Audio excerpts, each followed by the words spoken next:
The envelope felt heavy in my hands, not with the weight of paper, but with the weight of impending disappointment.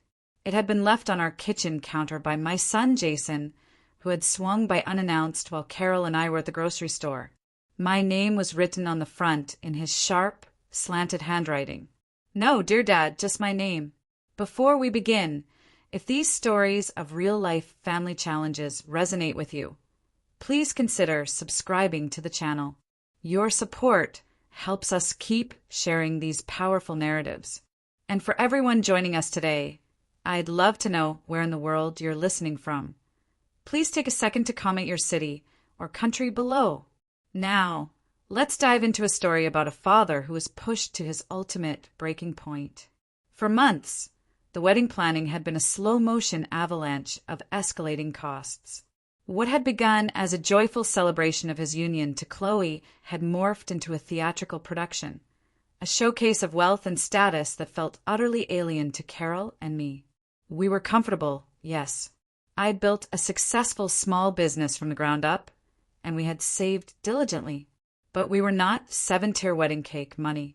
We were not imported flowers flown in daily money. We had already given them a generous sum, $30,000. We believed it was a more than fair contribution, a gift given with love to launch their life together.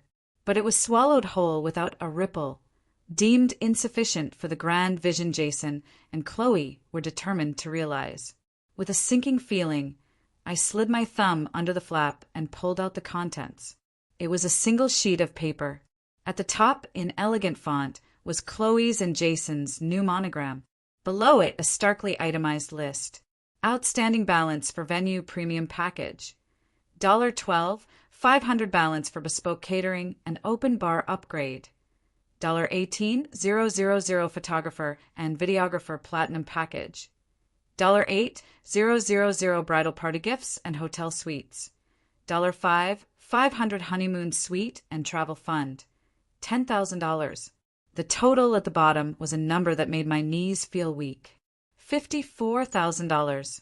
It was more than my first year's salary, more than the down payment on our family home. But it was the note scribbled at the bottom, in Jason's familiar ink, that stopped my heart. Dad, the final payments are due. This is the remaining balance. Consider this your chance to finally be useful and do your part. Don't embarrass me in front of Chloe's family. Jason, your chance to finally be useful. The words echoed in the silent kitchen. They were not just ungrateful, they were annihilating. They erased a lifetime of my presence. They erased the countless nights I spent helping him with his science projects, my rough hands fumbling with delicate model volcanoes. They erased the memory of teaching him to shave, of sitting in the passenger seat while he learned to parallel park, my foot slamming a phantom brake. They erased the quiet pride in my voice when I told my friends about his first job, the worry that lined my face when he was sick. All of it, every scrap of fatherhood, was reduced to this single, cold transaction. I was not a parent. I was a funding source that had not yet been fully utilized. Mark? What is it? Carol came into the kitchen, her smile fading as she saw my face. I was leaning against the counter, the paper trembling in my hand. I wordlessly handed it to her. She read it, her face crumbling. Oh no, he didn't. He couldn't have. She whispered, her voice breaking. He's just stressed, honey. The pressure. He doesn't mean it. He means every word, Carol, I said, my voice a low, hollow thing. He's 30 years old. This isn't stress. This is who he has become. We raised a son who sees us as a line item on his wedding spreadsheet. The anger that came was not a fire, but a deep, spreading frost. It settled in my bones, quieting the pain into a numb, crystalline resolve. For 3 days, I moved through my life like a ghost. I went to work, I spoke to clients, I ate dinner with Carol, but my mind was elsewhere. It was in the past, sifting through memories, looking for the moment I had failed him. Had I given him too much? Had my desire to provide a better life than I'd had somehow created this monster of entitlement? The day he demanded we discuss the finances arrived.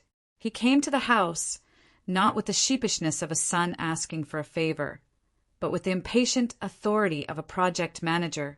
He didn't take off his expensive overcoat. "Did you transfer the funds, Dad? Time is critical." I looked at him, really looked at him. I saw the designer watch, a gift from Chloe he'd flaunted months ago. I saw the crisp, tailored shirt, and I saw in his eyes no trace of the boy I loved, only the calculating gaze of a man assessing an asset. "I have your payment," I said, my voice eerily calm. A smirk of victory touched his lips. He held out his hand. I reached into the breast pocket of my shirt and pulled out a single, business-sized envelope. "Before you take this," I said, holding it just out of his reach, "I need you to understand what it represents." "It represents you finally stepping up," he said, his tone dripping with condescension. "No, Jason," I replied, my gaze steady. "It represents a final accounting." I slowly withdrew the check from the envelope and held it up. It was written for the exact amount he had demanded, $54,000.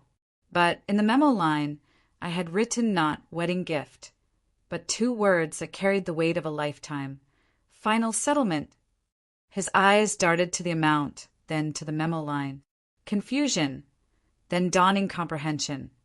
Then fury flashed across his face. "What the hell is this? A settlement for what?"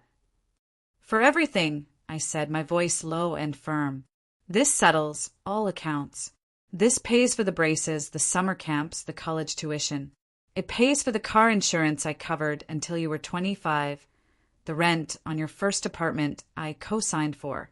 It pays for every birthday and Christmas, for every time I cheered from the sidelines, and every time I picked you up when you fell.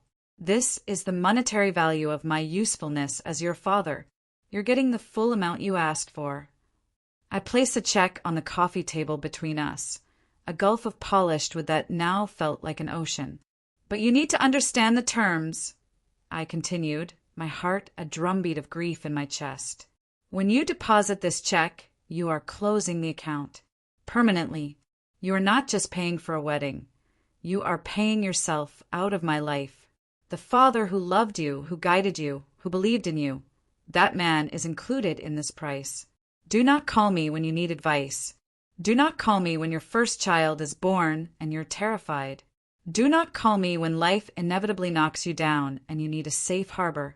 That harbor is now closed. You have chosen to convert a relationship into a transaction, and this check is the final payment." He stared at me, his face a mask of stunned arrogance. "You're insane. You're being emotionally manipulative. You can't buy your way out of being a father." "I'm not," I said, a profound sadness finally seeping into my voice. "You did that. You set the price. I'm just honoring it. You wanted me to be useful. So I am. I'm usefully teaching you that everything has a cost. You just never realized the cost of your words would be your family." I stood up, my legs feeling ancient. "The choice is yours, Jason. Take the check and we are square. Forever. Or tear it up right now, and we can start the painful, difficult work of building something new. Something real." Without another word, I turned and walked out of the room. I went to the sanctuary of my garage workshop, the scent of sawdust and polish a familiar comfort. I picked up a block of wood and a chisel, my hand shaking not with anger, but with a loss so profound it felt like a physical amputation. I heard the front door slam a moment later, the sound as final as a judge's gavel. When I returned to the living room, Carol was sitting on the sofa, silent tears tracking down her face. The coffee table was bare. "He took it," she said, her voice a broken whisper. I simply nodded, wrapping my arms around her. The silence in our home was no longer peaceful. It was the silence of a grave for a relationship. A few days later, my bank statement showed the check had been cashed. The money was gone. The wedding happened. We did not attend. We sent a simple, elegant card with no check inside. It read, "We wish you a lifetime of happiness." It was the truth, but it was a truth spoken from a great and permanent distance. It has been a year now. The silence is a presence in our house. The phone rings, and for a split second, a foolish hope flares, but it is never him. I mourn the son I raised. I grieve for the grandfather I will never be to his children. The pain is a constant, dull ache, but I do not regret my decision.